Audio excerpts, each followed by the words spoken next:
Los Angeles. My father was an actor, so he would work now and then. Black actors didn't work a lot, but he was a working actor. My mother had graduated from Juilliard Conservatory, so as a concert pianist. She played at Carnegie Hall in New York when she was like 15. When I was a kid living in the neighborhood, she practiced 3, 4, 5 hours a day.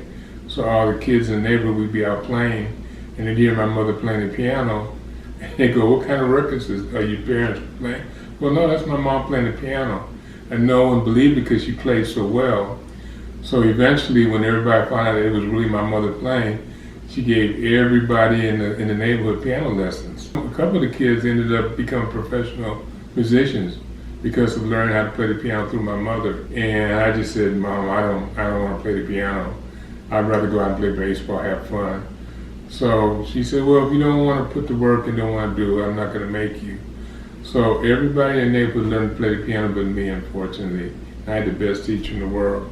In the course of growing up, my parents bought a home in California. At the time, there was restrictions on where blacks could buy. It was difficult for them for a while. There weren't a lot of interracial families around. So I was kind of an oddity growing up as a kid. I really wanted to get out of Los Angeles, and I figured the best way to do that is I figured if I can get a scholarship, I could, get out on my own. When I was attending Arizona State, that I ended up meeting my future wife. Actually, the way I met her was I had a friend that came to my dorm room and wanted to borrow $5 from me. I said, "What do you need the money for?" And he said, "Well, I'm going to go over to California. I'm meeting this girl tonight at this party." And I said, "California, what party?" He says, "Well, Santa Monica." And I said, "I'm from Los Angeles. Let me go with you." So I went over to California, and that night at a party, I met Frances Louise Williams, who was my future wife. I talked to her at the party, wanted to follow up with a date the next day, but she had a previous obligation, told me to make sure I called her by a certain time or she wouldn't be able to cancel the date. I overslept and wasn't able to call her in time, so she said, "I can't go out with you."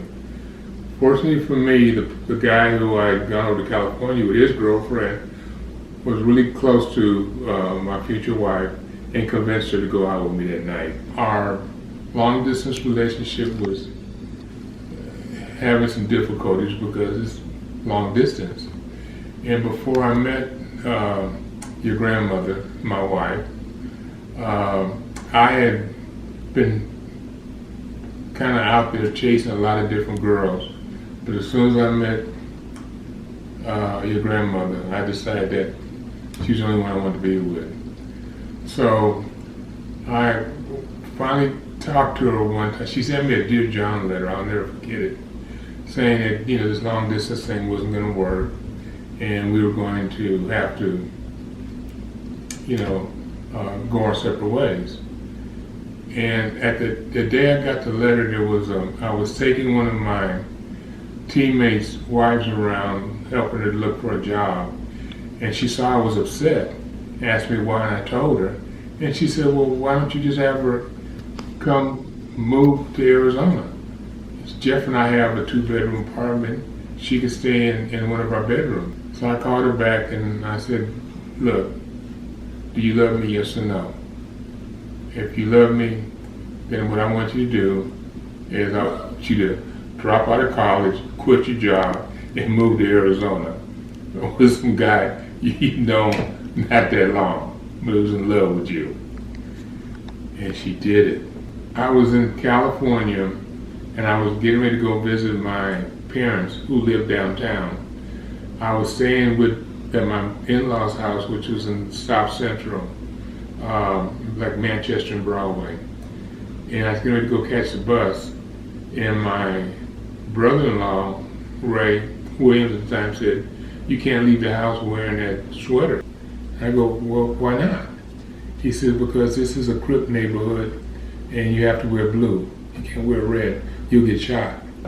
Well, let me go get my leather jacket. He says, no, you can't wear that to the bus stop. This will rob you, take it from you.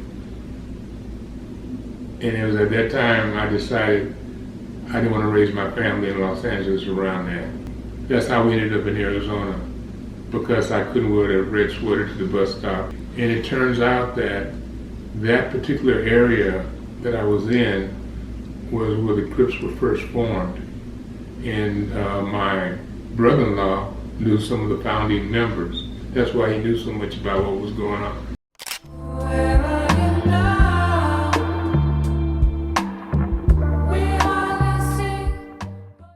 All the guys on the football team, all the other athletes, they all loved Nana because she was the best dancer. She was always fun, laughing. I wanted to have a real stable life. And Nana wanted to have a stable life because both of our childhoods were pretty chaotic. There was always something going on in my house.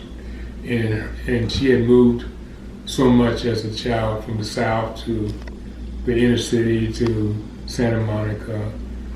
And so we did our best to have a stable environment as we could, based around the family. Eventually, your dad left and went to college, your aunt left and went to college, and we had an empty nest.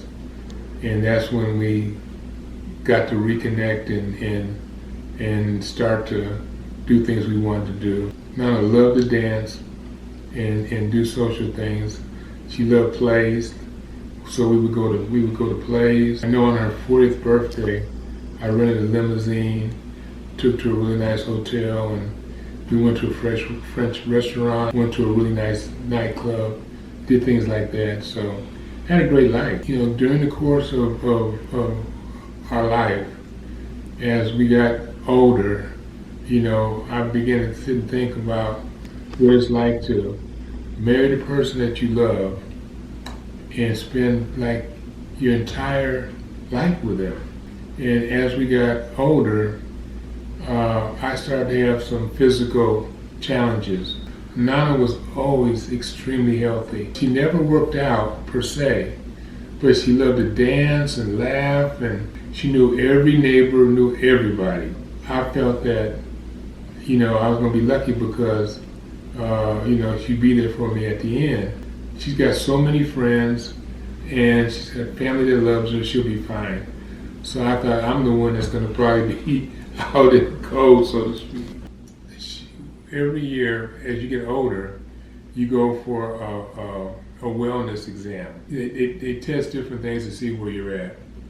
And the last one she went to, apparently they noticed some things that they felt she should get checked. And they told her, we think you should get an MRI. We think you need to be checked. And Nana said, I don't think I need to be checked. I'm not doing it. She never told me about this. I had no idea. And so about 6 months after, I noticed that she started talking strangely. She would say things that didn't make any sense to me. It was just so unlike Nana. And so I said, well, let's get you to a doctor and get you checked. And she said, I'm not going. And that's when I found out you can't force a person to go to the doctor. I went to my doctor and explained what was going on. My primary physician was in the same office as Nana's primary physician. So what they did was they had her come in a month earlier than normal for her visit to do the wellness thing. And I went with her, and she's like, you don't need to come with me. She says, I'm not allowed, then you go into the office. You can just sit here and wait for me then. And I guess the doctor convinced her to let me in. And that's when I found out that he had told her the year before she needed to have something checked. So she went to get the MRI done, and less than a week later they called him and said, you take her to the emergency room. Not just one doctor, but 4 doctors come in. And they weren't smiling. And Nana and I were like laughing and joking around, and they were not smiling. They weren't laughing. They were very, very stone-faced and serious. And that's when the doctor told us that, hey, I've got bad news for you. You have a brain tumor that's in a very bad spot. If we go in there, it's going to definitely change you. this is the best you can be. You're only going to get worse. Even if we got it all, it could grow back in 30 days. It's that type of tumor. So you have a choice. And we went from, I was going to go before her, to now she was. If this is the best it's going to be, let's try and make every day the best it can be. So she went from walking into the office, laughing and joking, get to the point where she started losing her balance, so we had to get a walker. And then went from using a walker to having to go into a wheelchair because she couldn't walk. And then went from the wheelchair to being bedridden. And then the end came. But, you know, every day we would sit and talk. When you're with somebody for a long time, you don't think about the end. I just kept thinking how blessed we had been. And we raised a family. We had a successful business. We own 3 homes. We have 3 great grandchildren, a son and a daughter. At the end of the day, we would sit down together and say, hey, we had a good day. We're together. We love each other. We're here. It was very difficult for her in that she didn't want to see her friends anymore. She didn't want them seeing her the way she was, because she knew she wasn't her natural self. So it was difficult for her to see anybody. At the very end, I just played a lot of Michael Jackson music because that was her favorite. This locket that I have, I hold on to it, and when I talk to her, I feel like I'm really close to her. Once Nana was gone, and I sat in that house I just could not be in that house by myself. I love to play poker, but the last year I didn't play any poker at all because I didn't even care. I just wanted to be with her. First couple of nights, I sat at the table and moved cards around and just threw money.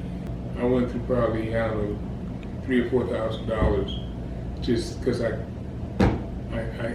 wasn't playing poker. I was just sitting there trying to be around people. I told my daughter, I said, I need to find a place to stay.